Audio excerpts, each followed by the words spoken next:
خواتین حضرات، آج یوم آزادی مناتے وقت اصولی طور پہ ہمیں ان شہیدوں کو یاد کرنا چاہیے، ان کو سلام پیش کرنا چاہیے جنہوں نے ایک غلام ملک سے آزاد ملک کی طرف آتے ہوئے اپنی جانیں قربان کی۔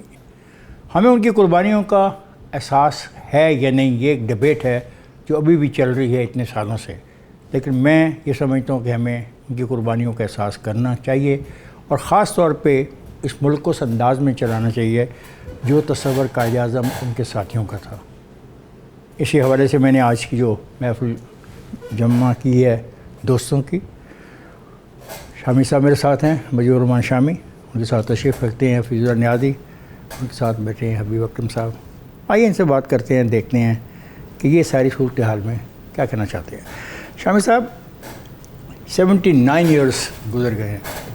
اگر ہم قائد اعظم کی وہ تقریب پڑھیں جو آپ آدھی پسند کرتے ہیں آدھی پسند نہیں کرتے، اس میں پوری پسند کرتا ہوں، آپ پوری پسند کرتے ہیں، تو اس میں بہت فنڈامنٹل باتیں کی گئی ہیں۔ کب کی گئی ہیں؟ 1947 کو، 11 اگست، اور آج 11 اگست کو کی گئی ہیں، اور آج ہم کب بیٹھے ہیں؟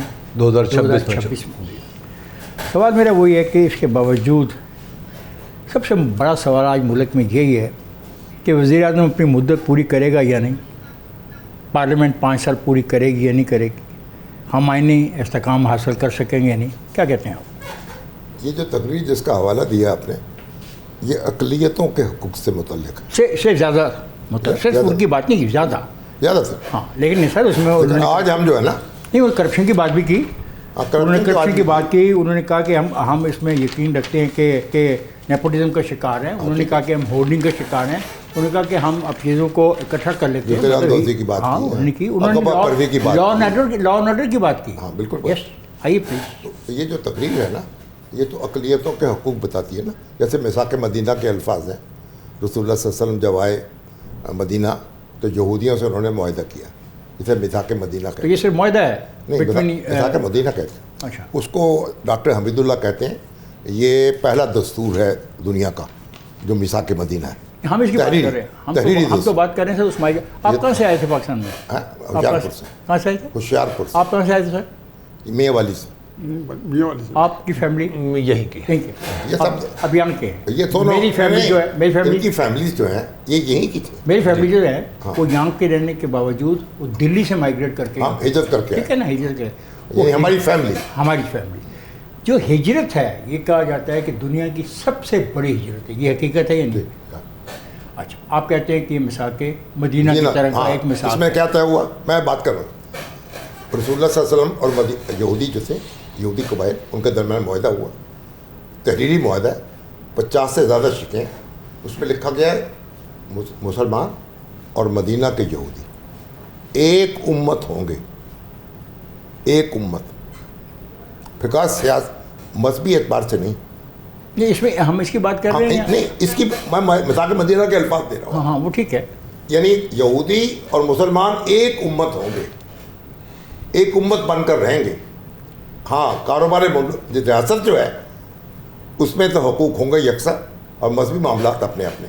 جی، اب یہی بات اس میں کہی گئی، صاحب یہ بات، لیکن میں ایک بات اور کر لوں پھر آگے چلوں، یعنی یہ اقلیتوں کے حقوق بتاتی ہے۔ آج ہم رو رہے ہیں اکثریت کے حقوق، پاکستان میں اکثریت کو بدقسمتی ہے یا نہیں؟ ہاں، یہ خوش قسمتی سمجھیں یا بدقسمتی؟ آپ کیا سمجھتے ہیں کہ اکثریت جو ہے نا اب اس کے حقوق کی بات کر رہے ہیں؟ جی نہیں صاحب، یہ تو کہتے ہیں کہ اکثریت اقلیت کا مسئلہ کہتے ہیں کہ چھوڑ دو اس تقریر کو بھی، اپنے سوال کو بھی چھوڑ دو کہ اتنا عرصہ گزرنے کے بعد کیوں ہم وزیر اعظم کی مدت پوری نہیں ہوتی، کیوں ہماری اسمبلی کی مدت پوری نہیں ہوتی، کیوں ہم استحکام نہیں حاصل کریں، کہتے ہیں یہ ریلیونٹ ہے۔ ریلیونٹ یہ بات کہہ رہے ہیں کہ ہم اقلیت کی میں نہیں ہیں، اکثریت میں نہیں ہیں، تو پھر ہم کیا ان کا سوال ہے؟ اکثریت کے حقوق کا سوال اصل میں ایک تو خیر میرا خیال میں کہ وہ کہتے ہیں نا کہ جو تعمیر کے اندر بھی ایک صورت خرابی کی کہ ہم جس بحث میں پڑے ہوئے ہیں، یہ بحث ہی نہیں بننی چاہیے تھی اگر ہم پاکستان کی آزادی کو ڈسکس کر رہے ہیں۔ میں نے تو بڑی سمپل بات کی ہے۔ ایک پہلی بات یہ جی کہ ایک ملک جو ہے اس کی پوری ٹریل ہے، قطع نظر سے کہ بے شمار لوگوں نے کام کیا ہے۔ ایک تو آپ پورا ہندوستان کی آزادی کی بات کر لیں، انگریز کو نکالنا، اس میں آپ دیکھیں گے کہ چاہے ہندو کانگریس ہے، چاہے مسلم آل انڈیا مسلم لیگ ہے، اور بھی کئی پارٹیز ہیں، اور بھی کئی جو ہے ارار ہے، خلافت تحریک ہے، سارے کے سارے خاکسار تحریک ہے، اور بہت سارے لوگ ہیں جو کہ ایون ہندو کانگریس سے باہر بھی، جو راشٹریہ سیوک سنگھ تھی، وہ اس کا کبھی حصہ نہیں تھی، لیکن وہ انگریزوں کے خلاف جو ہے بڑی فرنٹ فٹ پہ وہ تھی، پنجاب کی تحریک تھی ایک بہت بڑی. لیکن بات یہ کہ اتنی تحریک کے بعد پھر اس کے اندر پھر قائد اعظم کا پورا ایک تسلسل سے رول ہے کہ جو 1902 میں جب سیاست میں آئے، اس سے لے کے 2-3 فیزز کے اندر 1947 تک انہوں نے سیاست چلائی، اور 1948 تک علم میاں کو پیارے ہو گئے. خیال تھا کہ ہمارے بہت سے مسائل تو اب قصہ مطلب کہ پیچھے ہوں گے، آگے یہ مسائل نہیں ہوں گے، نہ یہ مسائل پہلے اتنے زیادہ شاید ہوں بھی نہ، کچھ مسائل کی نشاندہی تو انہوں نے پہلی تقریر میں کی. لیکن بدقسمتی سے کرائسس یہ ہے کہ آج ہم اس ملک کی جو شناخت ہے وہ کھو بیٹھے ہیں. اب مجھے تو یہ ہے نا کہ جو اصل کرائسس ہے کہ ملک کے اندر جو شامی صاحب نے پڑھا جو کہا کہ جب انہوں نے یہ کہا کہ جی آج تو اکثریت جو ہے وہ حقوق مانگ رہی ہے، مختلف قسم کے جو ہے معاملات آتے ہیں کہ صوبے بنائے جائیں، یہ ایڈمنسٹریٹو یونٹ بنائے جائے، تو کرائسس اس میں ایک یہ نہیں ہے خالی کہ مینیج کرنا 25 کروڑ لوگوں کو مشکل ہے، یہ کہ یار یہ جو مسائل ہیں شاید ان کا حل ہو جائے، اور ہماری جو آپس میں نفس نفسی ہے یہ آپ بھی دلچسپی لیں، کیونکہ جو بنیادی سوال میں نے کیا، میں نے سوال یہ کیا تھا کہ آج کا وہ دن ہے کہ وہ لوگ جنہوں نے اس پروسیس میں شہادتیں دیں اور یہ ملک حاصل کیا، اور قائد اعظم محمد علی جنہوں نے بطور first president of the constituent assembly کچھ باتیں کی، اور آج ہم پھر وہیں پہ کھڑے ہیں کہ ہمیں یہ نہیں پتہ کہ جو اسمبلی ہے یہ مدت پوری کرے گی، یہ پرائم منسٹر مدت پوری کرے گا یا نہیں کرے گا، ہم آئینی استحکام بھی حاصل نہیں کر سکے. تو آپ نے دو دوستوں کی بات سنی، آپ کیا کہتے ہو؟ ایک تو یہ ہے کہ پاکستان دنیا میں مذہبی امتیاز کے خلاف سب سے بڑا احتجاج ہے، اور ایسا احتجاج ہے جس کی وجہ سے ایک ملک وجود میں آ گیا. دوسری بات یہ ہے کہ پاکستان کے لیے جیسے قربانیاں دینے والے تھے وہ لوگ جنہوں نے ہجرت کی، دنیا میں اپنی سیاست، اپنے سیاسی افکار کے لیے اتنی بڑی تعداد میں لوگوں کا قربانیاں دینا تاریخ میں کہیں اس کی دوسری مثال نہیں ملتی. اس کے بعد تیسری بات ہے کہ جس تیزی سے پاکستان اپنے قائد کے فرمودات سے ہٹا، اس تیزی کی بھی مثال نہیں ملتی. کہ ایک طرف 11 اگست کی تقریر ہے جس میں کہا جا رہا ہے کہ پاکستان بننے کی وجہ مذہبی امتیاز ہے، اور اگر مذہبی امتیاز آگے چلا تو پھر تقسیم ہوگا. اس تقریر میں کہا گیا کہ ہمارے ایڈمنسٹریٹو مسائل ہیں، ہمارے ہاں کرپشن ہے، ہمارے ہاں نیپوٹزم ہے، ہمارے ہاں آج بھی ذخیرہ اندوزی ہوتی ہے. تیسری اس میں کہا گیا کہ آج ہم جب نیا ایک ملک بنا رہے ہیں تو اس میں کسی کا بھی کوئی مذہبی امتیاز برتر و کمتر نہیں ہوگا، ہر شخص برابر ہوگا ریاست کی نظر میں. لیکن صرف 1 سال کے بعد ہم جب قرارداد مقاصد پوری لے کے آتے ہیں تو اس کے اندر باقاعدہ ایک فرینچائز دے دیتے ہیں پرائیویٹ، کہ جس کے نتیجے میں ایک مذہبی طبقہ وجود میں آتا ہے. اس کی بنا پہ سارے تو ایسا طبقہ جب آپ نے ایک مذہبی طبقہ پیدا کر دیا جس کے پاس کفر و اسلام کا فتویٰ دینے کا اختیار پیدا ہو گیا، تو اس کے بعد ریاست اپنا وہ کریکٹر کھو چکی جو حضرت قائد اعظم رحمۃ اللہ علیہ نے دیا تھا اس کو. پھر اس کے بعد جب ایک جگہ پہ سمجھوتا ہوا تو پھر مسلسل ہم سمجھوتے کی ڈھلوان پہ سمجھوتوں کی وجہ سے ہم یہاں تک اور آج ہم یہاں تک پہنچے ہیں. نہ پہلے دن قائد اعظم کے فرمودات پر کان دھرا گیا، نہ اس کے بعد کبھی دستور پر کان دھرا گیا، اور پھر آج جو صورتحال ہے ایگزیکٹلی وہیں پہ ہم آن کھڑے ہیں کہ جہاں پہ پھر ایک طبقاتی جدوجہد کی صورت نظر آ رہی ہے. اس وقت وہ طبقات معاشی نہیں ہیں، سیاسی ہیں. اور شامی صاحب نے بالکل درست کہا کہ آج اقلیت کا سوال ہی نہیں، آج تو اکثریت کا سوال ہے. کیا وہ اقلیت، مذہبی اقلیت، اول تو یہ لفظ ہی غلط ہے لیکن چلیے، مذہبی اقلیت کو آج کے پاس جو شکوے مذہبی اقلیت کے ہیں، کیا وہ آج سیاسی اکثریت کے بھی نہیں ہیں؟ کیوں جی شامی صاحب؟ میں نے تو عرض کر دیا، لیکن جو حبیب اکرم صاحب نے فرمایا نا، جو قرارداد مقاصد ہے اس میں کہیں کسی مذہبی طبقے کو اجارہ داری نہیں دی گئی. اس کو آپ پڑھیے، اس میں لکھا ہوا ہے کہ جو حاکمیت اللہ کی ہے اسے ایکسرسائز کریں گے ملک کے منتخب نمائندے. پہلا پیراگراف ہی قرارداد مقاصد کا یہ ہے. ٹھیک ہے. جب ہم نے ملک کے منتخب نمائندوں کی نفی کی اور طاقتور لوگوں نے اقتدار سنبھال لیا تو قرارداد مقاصد کی نفی اس سے ہوئی۔ جیسا بھی یہ کہنا چاہ رہے ہیں کہ جب ضیاء الحق ٹیک اوور کر لیتا ہے تو وہ اس سارے مسئلے میں جس کی نشاندہی ہمارا نوجوان کر رہا ہے اس میں اسلامی نظاتی کونسل لے آتا ہے، اس میں اسلامی نظام کی بات ایسے کرتا ہے، ہاتھ کاٹ دیے جائیں گے چوٹ کے، وہاں سے ایک ایسا سلسلہ شروع ہوتا ہے کہ پھر ہم چل پڑے ہیں، اور پھر ہم نے جو یہ اختلاف تھا کچھ لوگوں سے ان کو اس قابل ہی نہیں سمجھا کہ ان کی جو شناخت ہے ہم اس کو تسلیم کریں۔ کیا یہ بات کوئی بانیان پاکستان جس میں قائد اعظم کے علاوہ بھی بہت لوگوں کے جہاں اوبیسلی ساتھی ہیں بڑے، اگر ان کے پاس اگر انہوں نے کوئی آپ کی رہنمائی نہ کی ہو یا انہوں نے کسی جگہ کمی کوتاہی کی ہو یا وہ ہمارے سے کوئی کمتر عقل کے تھے اور ہم یہاں بہت بڑے کو عقل بیٹھے اور نئے سے نئے جو ہے خرد کی گتھیاں ہم سلجھا رہے ہیں بیٹھے ہوئے اور یا سلجھاتے رہے جو ہماری پوری قوم لگی ہوئی ہے ہر جگہ پہ، دیکھیے کہاں کلیئرٹی نہیں آئی۔ ورسٹ کے سینیریو میں آپ سب سے جو بدتر کا آئین آیا ہے 1962 کا آیا ہے جو کوئی بندہ نہیں مانتا، اس کے اندر بھی دیکھ لیں کہ یہ بتایا گیا اس سے آپ کوئی مفر تھا ہی نہیں کہ آپ اسلام کو آپ گائیڈنگ پرنسپلز کے طور پہ رکھا ہے۔ قرارداد مقاصد نے جب آپ کو باؤنڈ کر دیا پھر اس کے بعد آپ کو پتا پورا بورڈ دیکھیں سر جس طریقے سے قرارداد مقاصد کا استعمال کیا گیا آج علماء کا جو بورڈ بنا قرارداد مقاصد کو جب بوگرا فارمولہ ایوالو ہو رہا تھا اس سے پہلے خیر یہ اس سے پہلے کی بات ہے جاکر علی خان موجود تھے تو علماء بورڈ بن گیا، پھر 1951 میں بنا تھا شامی صاحب، نہیں وہ تو بعد میں بنا تھا قرارداد مقاصد کے بعد میں بنا تھا۔ یہ چھوڑے نا اب قائد اعظم کی بات، قائد اعظم کی پوری تقریریں تو سن لے خدا، لیاقت علی خان کے دور میں بن گیا، لیاقت علی خان کے دور میں بنا تھا علامہ سعید سلیمان ندوی اس کے ساتھ بنا۔ سر سوال اس کے ایک سیکنڈ مجھے بھی دیے، بات کہاں جا رہی ہے؟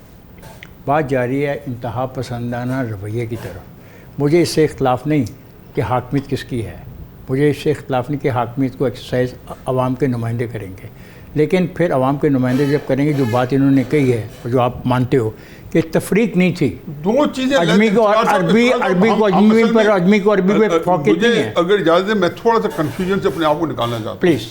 میں پاکستان کے نظام کو مجھے کوئی یہ نہیں ہے کہ آپ کی کیا رائے ہے، شامی صاحب نے کچھ رہنمائی فرمائی ہے، ابھی اکرم صاحب نے اس میں یہ حصہ ڈالا ہے، میں تو صرف دو چیزیں دیکھتا ہوں، یہ دونوں علیحدہ علیحدہ چلی ہے۔ ایک پاکستان کی سیاست جو چلی ہے 14 اگست 1947 سے چلی ہے، وہ ایک علیحدہ ایک ٹریک میں چلی ہے، اس کے اندر بھی اپنی خامی خوبی ہیں جو علیحدہ ڈسکس کرتے ہیں، لیکن اس کے ساتھ اسے پیرل سسٹم چل پڑا تھا۔ اب یہ پولیٹیکل سسٹم جو ہے اسے کیا خرابیاں کی، صرف ایک فکر میں ایڈ کرتا ہوں، 1950 کے جو آپ کے پرابلم تھے ان کو ہم نے حل کرنا تھا 1950 کی دہائی کے اندر، وہ بجائے اسے وہ حل ہوتے 1950 کی دہائی نے اپنے طور پہ پرابلم پیدا کیے، تو جن کو ہم نے پھر 60 کی دہائی میں ان کو حل کرتے تو 60 کی دہائی اپنے پرابلم آج کیا ہے کہ 1950 کے پرابلم اپنی جگہ موجود ہیں، 60 کی دہائی کی اپنی جگہ موجود ہے، 70 کی دہائی کے علیحدہ موجود ہے۔ اس کے اندر آپ کسی ایک دور کو نکالیں، بھٹو صاحب کے یا ضیاء الحق صاحب کے، ایوب خان کے،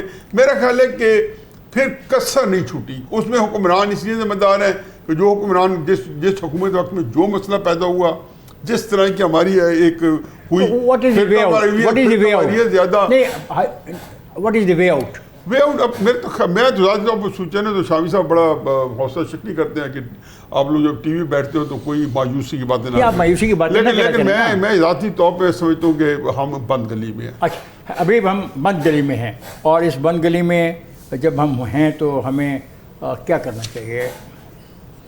دیکھیے ہمیں وہی کام کرنا چاہیے جو قائد اعظم نے کہا۔ کیا کہا؟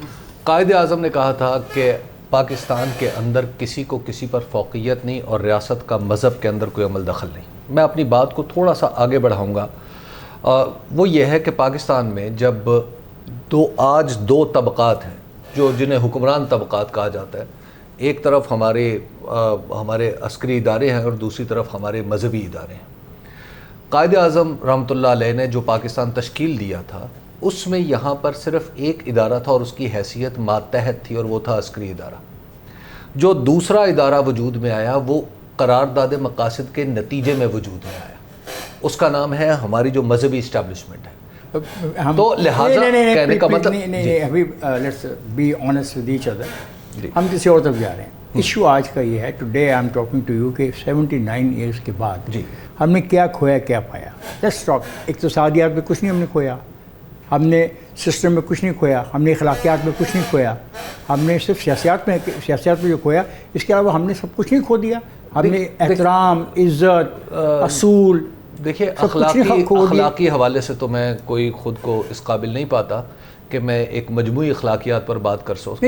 ایک حد تک کر لو, لیکن یہ بات ضرور ہے کہ جب میں چھوٹا تھا اور ہمارے دادا اور نانا جو انگریز کی حکومت دیکھ چکے تھے, اور جب تک میں ان کے سامنے بچہ تھا, تو وہ کہا کرتے تھے, وہ بڑے حسرت سے آہ بھر کے کہا کرتے تھے کہ قانون کی فرما روائی اس وقت زیادہ تھی جب یہاں پر انگریز تھا.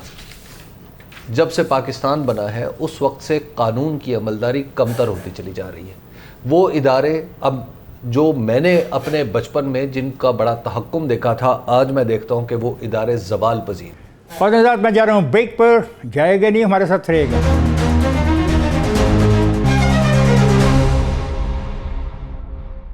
ویلکم بیک خواتین حضرات. آئیے گفتگو کے سلسلے کو جاری رکھتے ہیں جہاں سے گفتگو کا سلسلہ ہم نے چھوڑا تھا. اچھا, یہ سر ایک نیا پوائنٹ ریز کیا ہے. آج یہ پاکستان کا, ہم آپ میں اور میرے مقابلے میں تو یہ نوجوان ہے. یہ پاکستان کا نوجوان آج اپنے آپ کو زیادہ غیر محفوظ کیوں سمجھ رہا ہے؟ کیا سمجھتے ہیں؟ ابھی سب نوجوان ہیں. آپ ہم تینوں کے تو میں تو پھر پنگوڑے میں ہوں. نہیں, ایسا نہ کریں. well, let's be honest, because he has... کل آپ ہی کہہ دیں کہ میں نوجوان ہوں. نہیں, میں تو نوجوان کہہ چکے ہیں. یہ جو عمران خان صاحب کیونکہ 73 سال کے ہیں, مجھے اکیلا تو وہ بھی بٹھا نوجوانوں کے نمائندے ہیں. مجھے اکیلا بٹھا کے اپنی ٹیم بٹھا کے I am not discussing the age. میرے پیارے 60 سالہ نوجوان, میں 65 سالہ نوجوان, جہاں پہ اکرم نے بات چھوڑی ہے اس سے آگے چلیں کہ پاکستان کا نوجوان آج سب سے زیادہ غیر محفوظ اور مایوس کیوں دکھائی. پہلی بات سن لیں, بصد ادب یہ عرض کروں گا, جو ہم جب ان 73 دستور بننے سے پہلے کی جو بحثیں ہیں نا, جب دستور بنتا ہے تو وہ ختم ہو جاتی ہے. ٹھیک ہے نا. Obviously. اب دستور بن گیا, 1973 کا جو دستور ہمارا ہے, جو سب لوگوں نے قبول کیا, بنایا مل کے, اب ہم اس کے حوالے سے گفتگو کریں گے. لیکن سر یہ اس کی موجودگی میں تو یہ بے یقینی کی ہے نا کہ کیونکہ ہم اس پہ عمل نہیں کرتے. شاہ صاحب, کیا آپ سمجھتے ہیں کہ دستور کی قبولیت محض ایک اسمبلی میں بیٹھے ہوئے لوگ تھے, یا باقی بھی ہمارے جو سرکاری افسر تھے, ہمارے جو دیگر ادارے تھے, انہوں نے تو شاید اس دستور کو قبول نہیں کیا تھا؟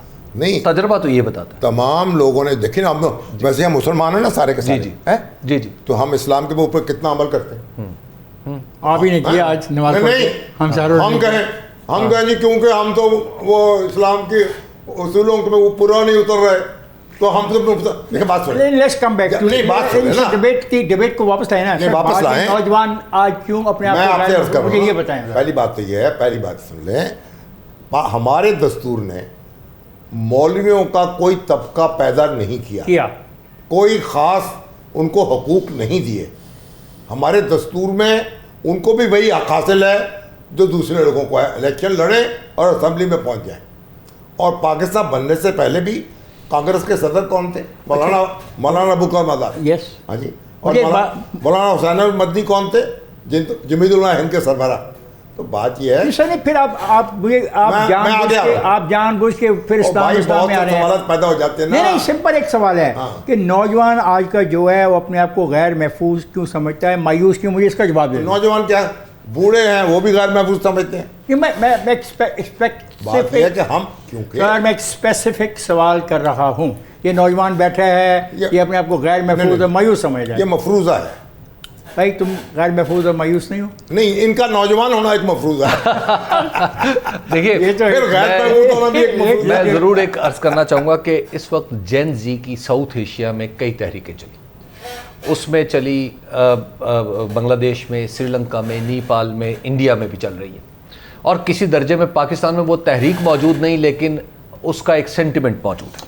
وہ ساری تحریکیں کیا تھیں؟ ساری تحریکیں یہ تھی کہ جو دستور لکھا ہوا ہے اس پر عمل درآمد. اچھا, میں تمہاری مدد کرتا ہوں کہ گیلپ کے حالیہ سروے کے مطابق پاکستان کے 67% سے زائد نوجوان پاکستان سے باہر جانا چاہتے ہیں. جس ملک میں 60% آبادی نوجوانوں کی ہو اور 2/3 نوجوان ملک میں نہ رہنے چاہ رہے ہوں تو میں نیازی صاحب سے پوچھوں گا کہ اسی وجہ کیا ہے. آ جائیے واپس یہاں پہ میرے پاس. دیکھیں جی بات یہ کہ میں نے تو جب سے پاکستان بنا ہے نا تو جتنی کسی کو سپیس ملی ہے نا تو اس نے باہر جانے میں کوتاہی نہیں برتی. باہر جانے میں پاکستان سے باہر جانے میں کوتاہی نہیں برتی. اس کی وجہ آپ کو کیا سمجھاتی ہے؟ میرا خیال ہے کہ ویسے بھی روزگار ہمارے ساتھ انڈین بھی یہی کرتے ہیں, سری لنکن بھی ہے, بنگلہ دیشی بھی ہے, ہر جگہ ہمارے پاس روزگار نہیں ہے. انڈینز بھی یہی کرتے ہیں. جی اس سے زیادہ جی مطلب ہمارے پاس روزگار کے ذرائع کم ہیں, مواقع کم ہیں, مواقع کم ہیں, خاص طبقے نے ہر چیز کو اپنے قبضے میں لے لیا ہے. دیکھیں جی میں جب یو ایس اے پڑھتا تھا نا میری کلاس میں گریجویٹ کے کلاس میں آدھے چائنیز تھے جو کہ مین لینڈ چائنا کے تھے. انہوں نے بتایا جی کہ جب انڈکشن آیا تھا جب ہمارا تعلقات بڑھے تو ہماری گورنمنٹ نے ان سے یونیورسٹیز میں ایکسیس مانگی تھی اپنے گریجویٹ اسکولوں پی ایچ ڈیز کے لیے. تو اس میں ایک کا دکا پاکستانی ہوتا تھا, 2-4 سال بعد آ جاتا تھا کسی ڈپارٹمنٹ میں. انڈین ہمیشہ 1-2 ہوتے تھے, چائنیز اب 8-10-9 ہوتے تھے. چائنیز کے بارے میں ایک چائنیز واپس جاتا تھا. میں کہتا تھا تمہارے ملک میں تو کھانے کو ہے نہیں. یہ میں بات کروں 79, 80, 81 کی. وہ کہتے تھے ہمارا ملک بیچارے نے ہمارے پیٹ کاٹ کے ہمیں وظیفہ دے کے یہاں بھجوایا ہے, انہوں نے میں سے داخلے ضرور دیے ہیں, ہمارے ملک بھیجا ہے. سارے واپس جاتے ہیں. آپ کہنا کیا چاہتے ہیں؟ اب میں یہ کہنا چاہتا ہوں یہ فطرت ہوتی ہے. آپ کا جو اصل سوال ہے نا اس کا پوچھیں تو پاکستان کو جتنا کوٹا ملتا ہے نا تو کوشش ہم یہ کرتے ہیں کہ وہ پورے کا پورا کوٹا, چاہے وزٹر ویزا کا ہو, چاہے امپلائمنٹس ویزا کا ہو, چاہے آپ کے پاس ایڈمیشن ہو اسکول کالجز کے, ہم نے کبھی کوتاہی نہیں برتی, پورے کا پورا کیا ہے. تو اس لیے میں اس بات کو باہر نہیں کرتا ہوں کہ لوگ باہر جا رہے ہیں. لوگ باہر ہمیشہ سے جا رہے تھے اور ہر جگہ پاکستانی جو تھے محتاط میں تھے جی. اور عرصہ دراز سے اکرم آپ کیا کہتے ہیں؟ وہ تو کہتے ہیں کہ جس کسی کو موقع ملتا ہے وہ جا رہے ہیں. کوئی اسپیشلی میں نے جو گیلپ سروے سنا ہے یہ بھی غلط ہے. دیکھیے مسئلہ یہ ہے کہ ہمارے جانے میں اور انڈیا کے لوگوں کے جانے میں فرق ہے. کیا فرق؟ جلدی یہ ایک بنیادی فرق ہے. ہمارے ہاں جانے کی پولیٹیکل ریزنز بھی بڑھتی چلی جا رہی ہیں اور جانے کی اقتصادی جو وجوہات ہیں وہ بھی بڑھتی چلی جا رہی ہیں. جی شامی صاحب دونوں چیزیں بڑھ رہی ہیں, سیاسی اور اقتصادی. نہیں سیاسی وجوہات تو کوئی نہیں, معاشی وجوہات ہیں. مواقع جو ہیں جن لوگوں کو مواقع ملتے ہیں وہ چلے جاتے ہیں. سیاسی وجوہات ہیں کہ بھئی یہاں پہ زیادتی ہو رہی ہے, یہاں پہ اظہار رائے کی پابندی ہے, اظہار رائے کے نتیجے میں آپ کو قید بھگتنی پڑتی ہے. آپ ذرا ان لوگوں کے نام بتا دیں جو سیاسی وجوہات کی وجہ سے بھاگ گئے.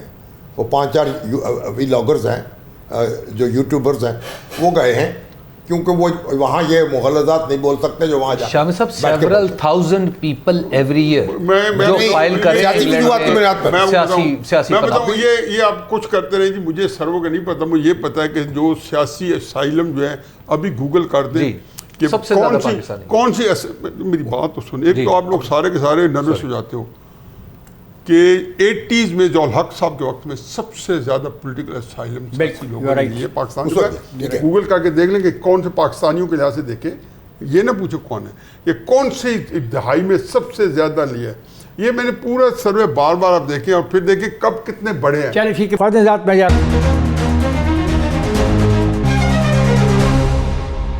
Welcome back. خود ذات گفتگو کا سلسلہ جہاں چھوڑا تھا وہاں سے ہم جاری رکھتے ہیں. تینوں دوستوں سے میں کہوں گا کہ توجہ فرمائیں. ہم نوجوان آبادی کو اعتماد دینے میں کیوں ناکام رہے, آپ مجھے یہ بتا دیں. بھائی میرے بات سنیں, 25 کروڑ کا ملک ہے نا. ہاں اگر کوئی باہر جا رہے ہیں تو بری بات نہیں ہے. نہیں میں اعتماد کی بات کر رہا ہوں, کانفیڈنس جو ہم ان کو نہیں دے پا رہے نوجوانوں کو اس ملک کے اندر. بھائی میرے بات اس لیے کہ ہمارے ہاں ہم سسٹم نہیں چلا رہے. اب پھر کیا چلا رہے ہیں؟ ہم نے اس کو سکھوں کی ریاست بنا دیا ہے. کس نے؟ ہم لوگوں نے. تو آپ لوگ پھر جو ہمارا جتنا جس کے پاس طاقت ہے اتنا ہی سسٹم کو جو صاحب آپ سکھوں کی جو یہ قیادت ہے اس میں شامل ہے. ہاں نہیں میں تو اسے انگریزی ترجمہ کروں گا کہ نہیں آپ پلیز اردو آپ نے بنانا ریپبلک بنائی ہوئی ہے, کچھ ہم سب صحیح کہہ رہے ہیں. بنانا ریپبلک یہ کہتے ہیں کہ اچھا چلیے اب اس بنانا ریپبلک میں نوجوانوں کو اعتبار میں کیسے لیا جائے؟ آپ اتنے ذہین لوگ بیٹھے ہیں. دیکھیں جی میں تو ایک ہی فقہ کا آدمی ہوں. اس ملک کے اندر جب تک سیاسی استحکام نہیں دیں گے آپ اس ملک کے اندر کوئی آپ تاریخ کا مجھ سے 2 فکر کہنے کی اجازت ہے، چاہے 3-4 ہزار سال پرانی ڈاکومنٹڈ ہسٹری لے لیں سیاست کی، یا 200-300-400 سال کی، جب تک جو پولیٹیکل سٹیبلٹی پہلے آتی ہے اور آٹومن امپائر یا رومن امپائر بعد میں اوپر طاقتور بنتی ہیں. آپ امریکہ کی پولیٹیکل سٹیبلٹی پہلے آئی، چائنا کی پولیٹیکل سٹیبلٹی پہلے آئی، سعودی عرب کی UAE کی پولیٹیکل سٹیبلٹی پہلے آئی، انڈیا کی پولیٹیکل سٹیبلٹی پہلے آئی، باقی معاشی ترقیاتی بعد میں آئے، بعد میں آئی. آپ کے پاس مجھے تو آج تک اس ملک میں یہ نہیں سمجھ آتی کہ ہم ہر 5-10 سال بعد 0 پوائنٹ پہ کھڑے ہوتے ہیں. ہمارے پاس مجھے یہ بتائیں، فرض کیا یہ جو نظام موجودہ چل رہا ہے، یہ مجھے نظام جب ختم ہو جائے گا، فرض کیا کیوں شخصیات کے ساتھ چلتا ہے نا، اس میں بتائیں نظام ختم ہوگا، صوبے بنیں گے، کیا بنے گا، کیا ہوگا؟ میں اس کو بات نہیں کر رہا، میں یہ کہہ رہا ہوں کہ جی یہاں پہ جنرل، چلو اس کو ہم نے مستقبل نہیں، آپ کہہ رہے کہ نیکسٹ الیکشن میں کیا چاہتے ہیں؟ ایوب خان گیا، نظام سمیٹا گیا، ضیاء الحق صاحب گئے، نظام سمیٹا گیا، مشرف صاحب گئے، نظام سمیٹا گیا. تو میں یہ سمجھتا ہوں کہ یہ اس طرح کے جو ہائیبریڈ نظام ہوتے ہیں، یہ ان کی پاکستان کے اندر ایک چیز اسٹیبلش ہوئی ہے کہ ان سارے نظاموں کی ایکسپائری ڈیٹ ہے، شیلف لائف ہے. آپ کہنا کیا چاہ رہے ہیں؟ میں یہ کہنا چاہ رہا ہوں کہ آپ کے پاس جب تک نظام تا حد نگاہ نظر آئے گا، مجھے یہ بتائیں، میں کو بتا سکتا ہوں کہ دستور کے ساتھ جڑ جائیں، بس بات ختم ہے. نہیں، دستور کے ساتھ جڑ جائیں تو دستور کے ساتھ ہم جڑے نہیں ہوئے، اور یہ وجہ نہیں، لوگوں کی رائے کا احترام کریں. لوگوں کی رائے کا احترام تو RTS فارم 47 یہ جو ٹرمینالوجی ہے یہ شرمناک ہے ہمارے لیے. حفیظ اللہ نیازی صاحب، سیاست اپنی جگہ، آج کا پروگرام اپنی جگہ، یہ فارم 47 کی جو بات کر رہے ہیں، 45 بھی ہے، 45 بھی ہے، 46 بھی ہے، 47 بھی کنٹینیوٹی ہے. ابھی مجھے ایک بات بتائیں، یہ بہت اچھی بات ہوئی اور اس پہ ہم شاید کنکلوڈ کریں گے. آپ کس قسم کا الیکشن کا نظام چاہتے ہیں؟ ایمانداری سے بتائیے. جو موجودہ نظام ہے اس میں ایک فہرست ہے، آپ کا نام ہے، آپ کی فوٹو ہے، آپ کا ID کارڈ نمبر ہے، آپ کو پتہ ہے کس پولنگ اسٹیشن میں جانا ہے، آپ ووٹ کاسٹ کرتے ہیں.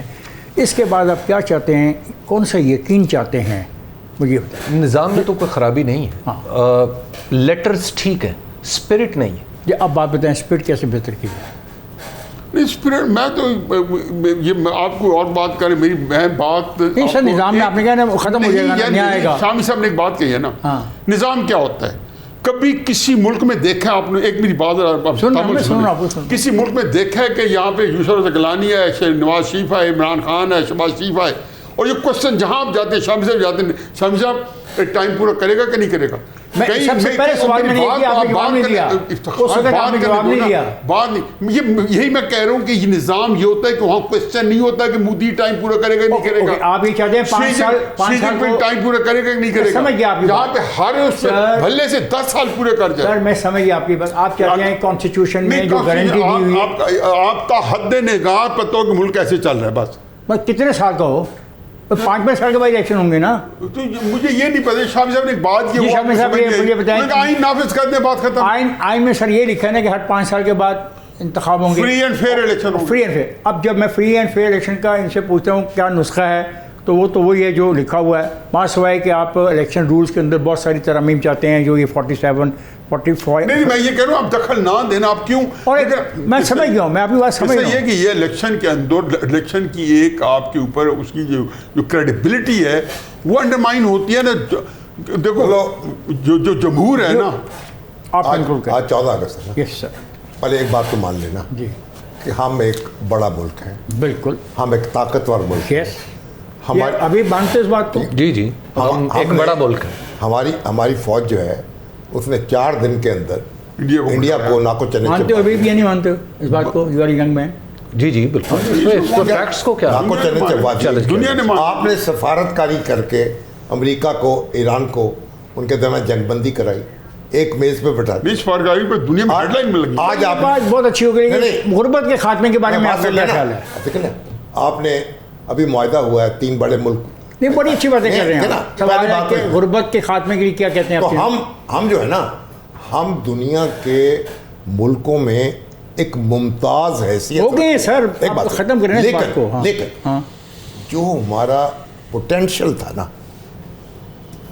ہم صلاحیت رکھتے تھے فرسٹ ڈویژن میں پاس ہونے کی. ہم نہیں وہ نہیں پاس ہوا. ہم 3rd ڈویژن میں پاس کیوں ہو رہے ہیں؟ جی نیل صاحب، یہ جو فرسٹ ڈویژن میں پاس ہونے کی خواہش تھی، یہ اقتصادی بہتری اگر آ جائے تو فرسٹ ڈویژن میں پاس ہو سکتے ہیں. نہیں، صرف سیاسی استحکام. مجھے آپ حبیب کیا کہو گے؟ میں غربت میں 10 سال رہ لوں گا، مجھے پولیٹیکل اسٹیبلٹی دے دیں، ابھی اس کے بعد ملک آگے چل پڑے. دستور پہ ان لیٹر اینڈ اسپرٹ عمل کر لیں، چیزیں ٹھیک ہو جائیں. آج کے پروگرام کو ہم ایسے کنکلوڈ کرتے ہیں کہ جی کہ اگلی اور سال ایک تجویز اور ہے، یہ جس طرح ہم نے قرارداد مقاصد کو آئین کا دیباچہ اور پھر آرٹیکل 2 بنا دیا ہے نا، میرا خیال ہے کہ دستور کے ساتھ ایک پمفلٹ حضرت قائد اعظم کی تقریر کا بھی لگا دیں. ایک تقریر کی ہے یار، مجھے پتہ، میں تقریریں ساری آپ پڑھا کریں. قائد اعظم نے سوائے تقریروں کے کچھ کیے نہیں، انہوں نے کتاب نہ لکھی ہے نہ انٹرویو دی ہے. ان کی تقریروں کی اتنی بڑی کتاب ہے، آپ حیران رہ جائیں گے کہ کس وضاحت سے انہوں نے کہا ہے کہ جو ملک بنانے جا رہا ہوں، وکیلوں کو ایڈریس کرتے ہوئے کہا کہ اس کا مذہب اسلام ہوگا، ہمارا 1400 سال سے آئین لکھا ہوا ہے، ہمیں اس کا آئین بنانے کی ضرورت نہیں.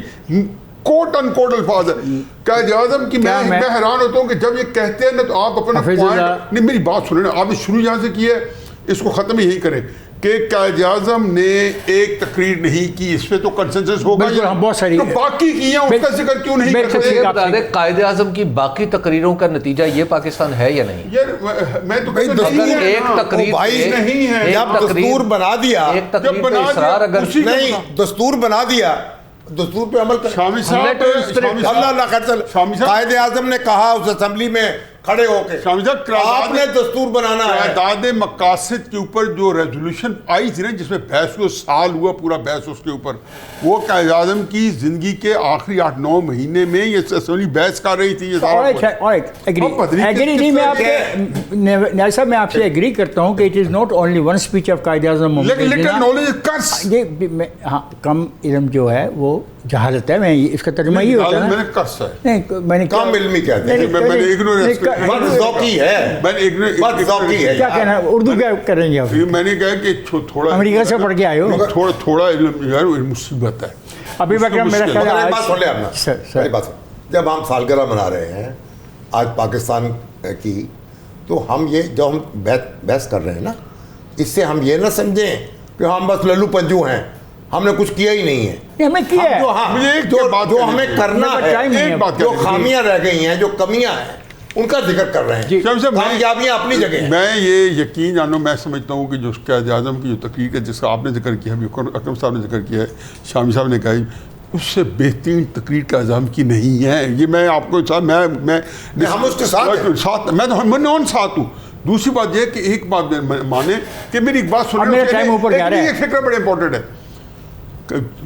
مارچ 46 میں پورے انڈیا میں پنجاب تک فساد پہنچ گئے تھے، کلکتہ سے اور ندی پور سے ہوتے ہوئے یہاں پہ پنجاب تک پہنچ گئے تھے. اور 11 جب پاکستان بننے قریب آیا تو آگ لگی تھی ہندوستان میں. تو قائد اعظم وہاں تقریر کیا کرتے؟ I agree with you sir.